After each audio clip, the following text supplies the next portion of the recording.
강석교회 가족 여러분 안녕하세요. 11월 25일 기도주일 넷째 날 수요일 아침입니다. 오늘은요, 틈틈이 드리는 짧은 기도의 유용성이라는 제목으로 말씀 전해드립니다. 본문의 말씀 느헤미야 2장 1절로 4절의 말씀을 읽겠습니다.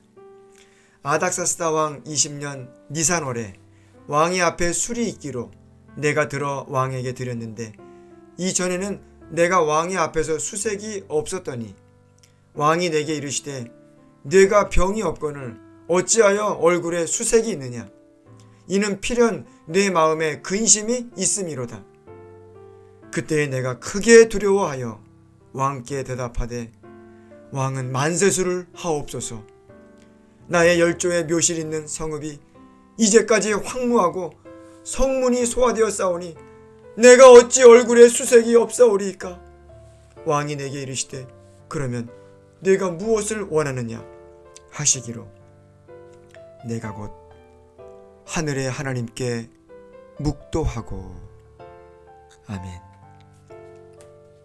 이 본문의 말씀의 배경을 잠깐 설명해 드리겠습니다. 느헤미야는 이 페르시아의 아닥사스다 왕에게 술잔을 올려드리는 술 맡은 관원이었습니다. 이 직책은요, 이 왕에게 혹시 모를 독사를 방지하기 위해서 먼저 시음을 하는 그런 역할을 담당했습니다. 늘 왕의 곁에 있었기에 대단히 높은 고위직 관리였습니다.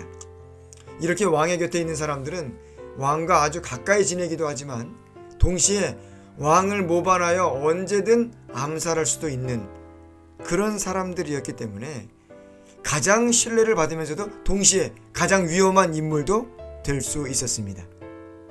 그래서 그들은 항상 밝은 얼굴로 왕을 대해야 됐고, 또 자칫 얼굴에 수심이 보이면 의심을 받을 수도 있었습니다. 그런데 느헤미야의 얼굴에 깊은 수심이 있는 것이 왕에게 그만 들켜버린 것입니다. 왕이 묻습니다.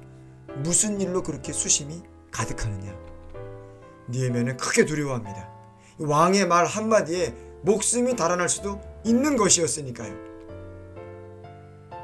그는 자신의 고향 이스라엘의 형편이 얼마나 딱하게 되었는지를 이야기합니다. 그때 왕이 말합니다. 그래, 내가 무엇을 원하느냐. 바로 그 순간 느헤미야는 자신의 계획과 소원을 말하기 전에 오늘의 본문의 말씀처럼 하나님께 먼저 잠깐 기도를 드립니다. 왕과 대화 중이었기 때문에 오랜 시간 기도를 드릴 수는 없었습니다. 그러나 그 짧은 틈이지만 중요한 말을 하기에 앞서서 먼저 하나님께 기도드리는 모습을 볼 수 있습니다. 여러분, 긴 시간을 기도하며 하나님의 임재 속에 머무는 것은 참으로 유익한 일입니다. 그러나 그건 못지않게 영적으로 큰 유익을 주는 일은 틈틈이 주님께 기도를 드리는 일입니다. 틈틈이 드린다고 해서 성의 없는 기도를 드리는 것이 아닙니다. 오히려 그 짧은 시간에 더 간절하고 더 집중해서 기도할 수도 있습니다. 예를 들어서요, 운전하기 전 핸들을 붙잡고 기도 드릴 때요.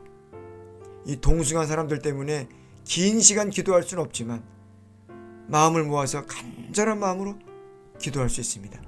중요한 전화를 걸고 신호가 갈 때, 벨이 그 따르릉 울릴 때 짧은 시간 간절히 기도할 수 있습니다.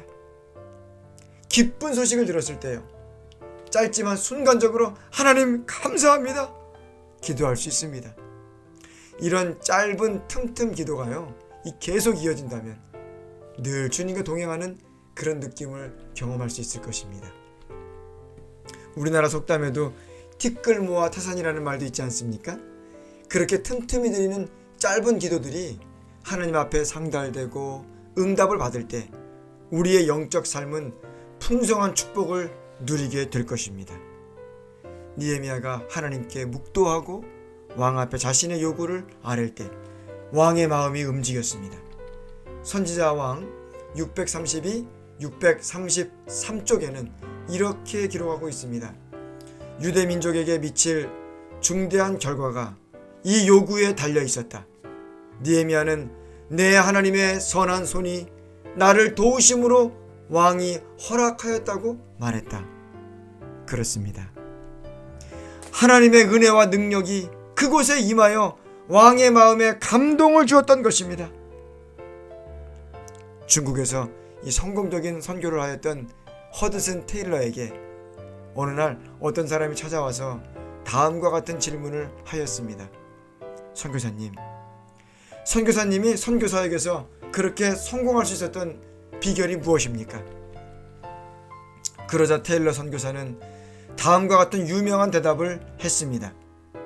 오직 기도로 사람들을 움직였을 따름입니다. 그 뜻이 무엇인지 그가 다시 물었습니다.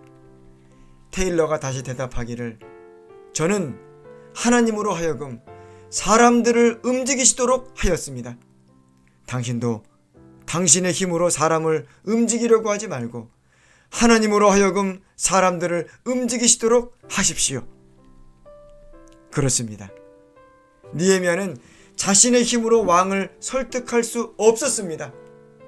하나님께서 움직이실 때 왕의 마음도 움직일 수 있었습니다. 사랑하는 강석교회 가족 여러분, 아내나 남편을 그리고 자녀들을 여러분의 말로 움직이려 한다면 그냥 잔소리처럼 들려질 수도 있습니다. 그러나 그들을 위하여 진심으로 기도하고 필요하다면 금식까지 하면서 기도한다면 하나님께서 움직이시는 놀라운 역사를 경험하게 될 것입니다. 오늘은 느헤미야가 드렸던 짧은 틈새 기도를 통한 귀한 교훈을 묵상해 보았습니다. 잊지 말아야 할 한 가지는요, 느헤미야가 그 짧은 순간에 틈새 기도가 가능했던 이유가 평소에 많은 시간을 기도로 보냈기에 가능했다는 사실입니다. 기도 시간이 여러분들 삶에서 즐거운 낙이 되길 간절히 소망합니다. 아멘. 기도하겠습니다. 하나님 아버지, 느헤미야가 왕 앞에서 기도하는 장면을 통해서 오늘 우리에게 귀한 은혜를 주시니 감사드립니다. 우리 모든 강석교회 가족들이 기도의 용사들이 되게 하여 주시고, 기도로 하늘이 움직이고 사람들이 움직이고 영혼들이 돌아오고 세상이 바뀌는 귀한 경험들이 있게 하여 주시옵소서. 오늘도 주님과 동행하며 주님 주시는 은총으로 넉넉히 승리하는 하루를 살게 하여 주시옵기를 우리의 주님 예수님의 이름으로 간절히 기도드리옵나이다.